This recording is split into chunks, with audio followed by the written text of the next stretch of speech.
One always asks the question, why are we at war, both Britain and the United States, against Afghanistan? Why? We're not at war with Afghanistan. We are, however, at war with elements of Al-Qaeda and the Taliban on the basis that they are not only terrorists, but they are exporting that terrorism to the Western world, as we've seen on many occasions. When did they export terrorism to the Western world? Al-Qaeda has exported terrorism on numerous occasions, the USS Cole, the embassy bombs, 9/11, and all sorts of other attacks. Wait, you say 9/11. 9/11, according to most people who have done a thorough investigation, is an inside job. No, it's not. You say no. I worked for government for 21 years. I know what governments do, I know what governments don't do, and I've looked at both sides of this. I've looked at the conspiracy theories. I've looked at the 9/11 Commission report. You're familiar with the law that allowed Adolf Hitler to become dictator of Germany, and the 9/11 law that resulted, the Homeland Security Act, is based very much on it, even word for word in some cases. Well, I would disagree with that. The Enabling Act. I would disagree with that. Okay. Can you tell me how a building could come down with simply the burning of jet fuel, which Jet A fuel burns at about 700 degrees, to melt steel? It's going to take 2,200. How could that defies logic? This is one of the popular. How is it? This is one of the popular misconceptions of 9/11. For the building to collapse, you don't need the steel support structures to melt, which, as you say, does happen at a higher temperature than aviation fuel burns. What you do need is for the steel to lose its structural integrity, and that happens at a much lower temperature. So the physics and the engineering is not in Well, it just dispute. defies logic, because we take a look at the explosions, and you see the explosions as they come down on the North Tower, the South Tower, and there was one other building called Building Number 7. Yes. It wasn't hit with an airplane. No, debris hit it, it caught fire, and it collapsed. But it came down in the same configuration as one would witness at an implosion. Well, I've spoken to people who do controlled demolitions, and they've looked at some of the 9/11 conspiracy theories, and they've not been convinced. They haven't been convinced. But Building Number 7 was being... We saw a woman on the BBC. She was talking on the BBC, and she says, Building Number 7 has come down. Behind the woman, in the background, we've got Building 7. It was up, and she was saying that it had already come down before it came down. How could that be unless the BBC was cooperating in line? Well, I would find it a very bizarre conspiracy theory that would include in it the BBC. Now, more on the latest building collapse in New York. You might have heard a few moments ago I was talking about the Salomon Brothers building collapsing, and indeed it has. Apparently that's only a few hundred yards away from where the World Trade Center towers were, and it seems that this was not a result of a new attack. It was because the building had been weakened during this morning's attacks. We'll probably find out more now about that from our correspondent Jane Stanley. Jane, what more can you tell us about the Salomon Brothers building and its collapse? Well, only really what you already know. Details are very, very sketchy. There's almost a sense downtown in New York, behind me, down by the World Trade Centers, of just an area completely closed off as the rescue workers try to do their job. As you can see behind me, the Trade Center... Building 7 is clearly visible right behind the reporter. It wasn't until 5:20 Eastern Time that it came down.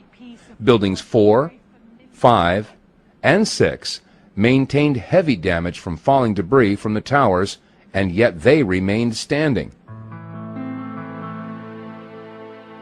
In Madrid, Spain, this building burned for nearly 24 hours, a raging inferno, and it didn't fall. Building 7 received minimal damage and suffered only a minor fire, and yet it collapsed. Be that as it may, I think this was a very confused situation. A lot was going on. The building was clearly on fire and in danger of collapse. This is a woman who's got things coming in through her earpiece. People are telling her different pieces of information. I think it's a simple mistake. It's not, it's not a conspiracy. How can it possibly be a mistake when she's saying that the building has collapsed? There was no danger of that building coming down, and it came down in and on itself like any normal implosive device. It was set. In fact, Larry Silverstein asked why he brought the building down. Or, it came down. He says, well, it was in danger, we had to do it. And to set up an implosion takes... That's not my understanding of what he actually said. The phrase that's often used is, pull it. I remember getting a call from the fire department commander telling me that they were not sure they were going to be able to contain the fire. And I said, we've had such terrible loss of life. Maybe the smartest thing to do is pull it. And they made that decision to pull, and then we watched the building collapse. Actually, what he was referring to was the firefighting team that was in the building. And what Larry Silverstein said was, too many people have died already on this day. I say we get the team out of there, pull it. I.e., pull the team out, not pull the building down. According to FEMA's building performance study, firefighters were never in the building.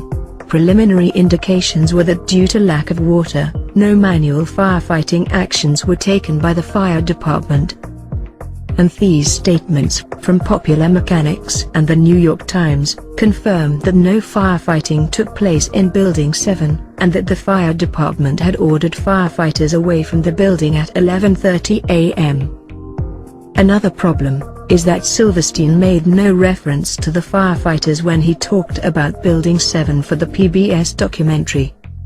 Plus, after Silverstein stated that the decision was made to pull Building 7, he finished his sentence with these words. And then we watched the building collapse. This would indicate that the collapse of Building 7 was the direct result of the decision to pull it.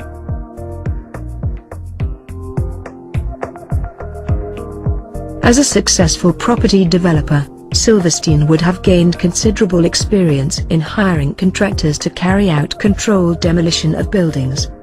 It's reasonable to assume that he would be aware that the term pull is often used by demolition experts to refer to bringing a building down. For example, here's Ground Zero's post-disaster wrecking crew talking about preparing to demolish Building 6.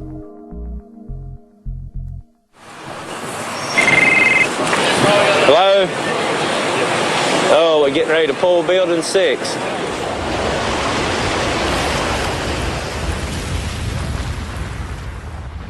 When referring to Building 7, it was Silverstein who suggested that the smartest thing to do was to pull it. I said, we've had such terrible loss of life.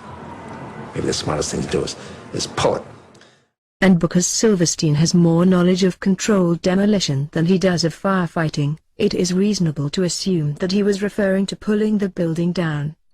The former head of the FBI in Los Angeles and Dallas and Memphis, Ted Gunderson, and I were talking about the FBI coming back to the World Trade Center and doing it again. We talked about that on film in 1995, 6 years before the event. And when we talk about Al-Qaeda, it's Al-Qaeda, and we see that all of this is being orchestrated to bring about a world government. Well, I don't see that happening at all. You don't see it happening? No. Good evening, everybody. President Obama and British Prime Minister Gordon today calling for a new world order to tackle our global economic crisis. I think a new world order is emerging, and with it the foundations of a new and progressive era of international cooperation. We've got to give them a stake in creating the kind of world order that I think all of us would like to see. We have a lot of huge problems. We have the nuclear problem in Korea. We have the nuclear problem in Iran. We have, of course, the whole array of problems, each of which, Afghanistan, and so forth. But then we have the financial issues. But they really are issues of the construction of a new world order. That's what this is about. I think we we'll have to agree to disagree on a lot of this, but I have a plane to catch now, so going to go, but happy to pick up these issues in more detail soon. Maybe you could explain to me how steel can dissolve with Jet A fuel, which burns at 700 degrees. It didn't melt. It lost its structural integrity. You know, that's why the building came down. You know, the FBI actually paid for the bomb that went in the 1993 blast. Well, Sheikh Omar Abdul Rahman. Well, I'm not sure that's actually correct. Well, I'm going to give you a film so you can understand it. If it's in a film, it must be true. Well, thank you. Some people believe that. Thank you. Thank you very much. Do you have a card? No, I don't. Oh, but you can get me via my website.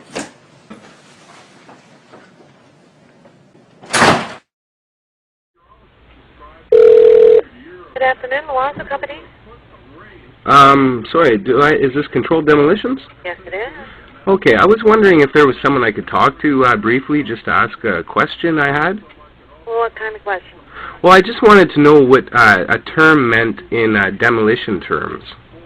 Okay, what type of term? Well, if you were in the demolition business and you said the term pull it, I was wondering what exactly that would mean. Pull it? Yeah. Hold on a minute. Thank you.